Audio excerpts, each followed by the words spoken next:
Muito bem, já estamos de volta para falar sobre política e, claro, esse momento sempre Paulo está por aqui. Paulo Roberto. Quarta-feira, tem jogo do Campeonato Brasileiro. Quarta-feira. Você já falou de manhã lá no rádio que eu estava escutando, porque fim de semana praticamente não teve, né? Por conta das decisões aí da Eurocopa, né? Mesmo, e tal. Teve não, Mas o assunto do esporte aqui é para carneirinho, vamos ficar na política mesmo. Vamos embora. Vamos ficar na política. José Luiz da Atena, o nosso colega de televisão, parece que dessa vez vai. Da Atena já anunciou candidaturas e desistiu 4 vezes em São Paulo. Há quem diga que ele vai desistir de novo. Tanto que as manchetes dos jornais, olha o que colocam hoje, sob desconfiança do próprio partido ao qual ele está afiliado, o PSDB, após desistências anteriores, da Atena vai a Sabatina, já contratou marqueteiro e marcou um ato para hoje à tarde. Eita. O pré-candidato à Prefeitura de São Paulo disse que vai até o fim e que seguirá na disputa se ninguém encher o saco dele. Pronto. Se encher, já viu, né? Então, pronto, qualquer hora ele vai dizer, encher meu saco, pronto. Tem a imagem do Datena para a gente mostrar também aos nossos telespectadores. Está aí. Sabe o que é que ele vai comer hoje no mercado público lá de São Paulo? Dá uma olhada aí. Mas será... O famoso sanduíche no pão francês com mortadela. Mas aí, será que ele come normalmente? Não, é só ele porque... come 5, rapaz. Datena é comelão. Datena é comelão, né? Muito bem. Diz que vai hoje... Até o Herbert Viana, nosso cinegrafista aqui, lembrava que os outros candidatos, Alckmin, Zé Serra, João Dória, iam comer um pastelzinho, né? Mas Datena disse, eu quero 5 sanduíches logo para começar. É guloso, né? É guloso. O presidente Lula da Silva tem uma agenda muito importante nesta quarta-feira que a gente mostra agora para você. Reuniu-se com ministros logo a partir das 9 horas da manhã. Agora ele participa de uma solenidade de encerramento da Conferência Nacional dos Direitos da Pessoa com Deficiência. Tem mais um evento no Palácio do Planalto, onde ele recebe o secretário de Assuntos Jurídicos da Casa Civil, substituto, doutor Marcos Rogério. Depois tem sanções de projetos na parte da manhã e no começo da tarde.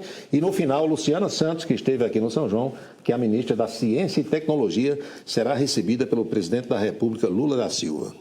E Lula ontem deu entrevista na televisão e respondeu a uma colega repórter sobre a história do déficit das contas públicas, porque o Ministério da Fazenda pressiona o ministro Fernando Haddad e sua equipe para que Lula zere o déficit público. Aí Lula aproveitou para falar sobre déficit, vai pensar se vai zerar ou não, porque para ele isso não tem importância, e falou também sobre salário mínimo. Vamos ver e ouvir. É até apenas uma questão de visão. Você não é obrigado a estabelecer uma meta e cumpri-la se você tiver coisas mais importantes para fazer. Esse país é muito grande. Esse país é muito poderoso. O que é pequeno é a cabeça dos dirigentes desse país e a cabeça de alguns especuladores. Porque esse país não tem nenhum problema se é déficit 0, se é déficit 0,1, se é déficit 0,2, não tem nenhum problema para o país. O que é importante é que esse país esteja crescendo. O que é importante é que a economia esteja, crescendo. O que é importante é que o emprego esteja crescendo. O que é importante é que o salário esteja crescendo. Por exemplo, quando alguém fala o seguinte, o presidente Lula precisava desvincular o salário mínimo da Previdência Social. Renata, o mínimo, já diz, é o mínimo. Não tem nada mais baixo que o mínimo. Então, eu não posso cortar o mínimo, porque ele já é o mais baixo de tudo. O que é que eu estou fazendo? Ora, quando você tem que dar aumento do salário mínimo, você faz a reposição inflacionária. Se a inflação foi 3%, você repõe 3%. O que é que nós estamos incluindo? O crescimento do PIB. Nos últimos 2 anos, a média, a gente dá de aumento do salário mínimo. Então, se durante 2 anos o PIB crescer 6%, a gente, além da inflação, dá 6% de aumento. O que é humanamente justo, socialmente justo. Por quê? Porque o crescimento da riqueza do país, que é o resultado da produção de 203 milhões de brasileiros, tem que ser distribuído de forma equitativa para todo mundo. Ou seja, essa meta de déficit 0, ela não está engessada. Veja, ela não está rejeitada, porque nós vamos fazer o que for necessário para cumprir o arcabouço fiscal.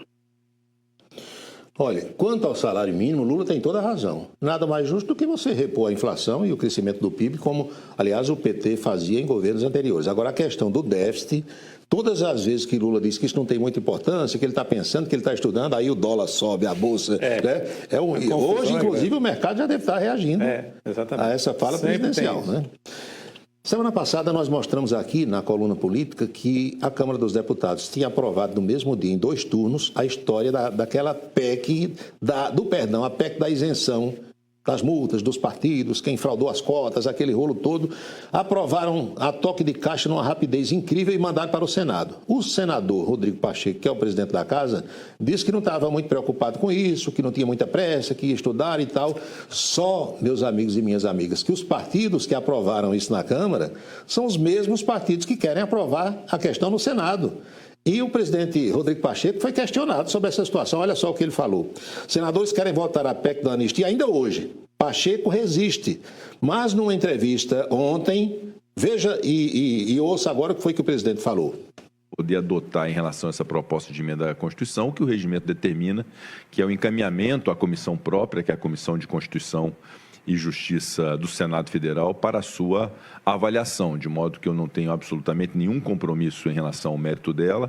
Recentemente, inclusive, quando perguntado lá atrás a respeito de anistia a partidos políticos, eu me manifestei contra, publicamente contra essa perspectiva de anistia, mas as informações que me chegaram é que mudaram muito o que eram os parâmetros iniciais dessa proposta de emenda à Constituição, de modo que eu não quero aqui fazer nenhum juízo de valor que seja preconceituoso em relação à medida ou que possa praticar algum tipo de injustiça também com a proposta. Pressão grande. O resultado da pressão já mudou o discurso. Aí vão botar para votação hoje. Se o pessoal quiser, se a maioria quiser, o que é que o presidente vai fazer? Nada. Não vai acontecer a aprovação? Vão aprovar, certamente. Preste bem atenção, meus amigos. O deputado Chiquinho Brazão, um dos irmãos Brazão, porque o outro é o Domingos é conselheiro do Tribunal de Contas do Rio, e o Chiquinho é ainda deputado federal, acusado de ter sido mandante da morte da Marielle e do Anderson Gomes. Ele foi ouvido ontem através de uma videoconferência pelo pessoal da Comissão de Conselho de Ética. Chegou agora, o Conselho de Ética da Câmara dos Deputados. E o homem disse que é inocente. Eu era amigo de Marielle. Eu conversava com ela todo dia. Ela está aqui. Caso Marielle, Chiquinho Brazão se diz vítima do Rony Lessa e diz que é inocente. Acusado de ser um dos mandantes da morte de Marielle, Chiquinho Brazão prestou depoimento ao Conselho de Ética da Câmara. Foi ontem. Está magro, né? Olha a cadeia, o que é que faz. Meu amigo. O sujeito está preso desde março. Abril, maio, junho, 3 meses. Perdeu uns 20 quilos. Não é brincadeira, não. Cadeia. Com uma vida boa. Cadeia resulta nisso aí. Aqui no plano local, o presidente do Tribunal de Contas do Estado, conselheiro nominando Diniz Filho, está muito preocupado com a falta de transparência de algumas prefeituras, principalmente de câmaras municipais também, mas principalmente de prefeituras. O presidente do Tribunal de Contas cobra transparência pública e alerta os gestores. Isso é uma obrigação. Que a falta, Anchieta, dessa transparência pode resultar em problemas sérios junto à nossa Corte de Contas. Saiu uma pesquisa ontem sobre transparência e as nossas cidades não estão bem colocadas mesmo, não. É verdade. O pessoal gosta de esconder muitas coisas, né? Pois é. Porque a gente não sabe. Tem prefeitura que tem, é verdade, portal da transparência e tal. Mas esses portais de transparência não mostram tudo, não. Mostram o que o gestor quer. O portal da transparência vai dizer, eu tenho o portal da transparência. Só para dizer, né? Na hora que você vai e procura certas coisas lá, não acha de jeito nenhum. Vamos agora para a nossa boca maldita desta quarta-feira. E a boca maldita vem também da boca do presidente Lula, nessa entrevista que ele deu ontem à Rede Record de televisão. Lula se reportou à violência na política. Ontem nós colocamos aqui um takezinho, um trecho de uma fala do presidente sobre o assunto, mas ontem ele falou com muito mais ênfase, sobretudo depois do fato lá dos Estados Unidos. Boca maldita de hoje. Então, eu acho que é abominável a violência, é abominável qualquer tipo de violência. Não é só com o presidente Trump, é a morte de um prefeito numa cidadezinha do interior, é a morte de um vereador numa cidadezinha do interior. Então, é preciso que a gente volte a ter tolerância. Tolerância. O que nós temos hoje, Renata, é a derrota do argumento. O argumento vale muito pouco. O que vale hoje é mentira. O que vale hoje é fake news. Porque quando você está dizendo a verdade, você tem que argumentar. Quando você está contando uma mentira, você não tem que argumentar. O presidente tem toda a razão. Você, principalmente as mulheres que observam mais as coisas, é o caso da nossa produtora aqui, Daiane Andrade, deve ter visto aí o colarinho da camisa do presidente Lula. Ô Guto, coloca de novo essa imagem de Lula, mesmo congelada, só para mostrar para a Anchieta aqui esse colarinho da camisa do presidente.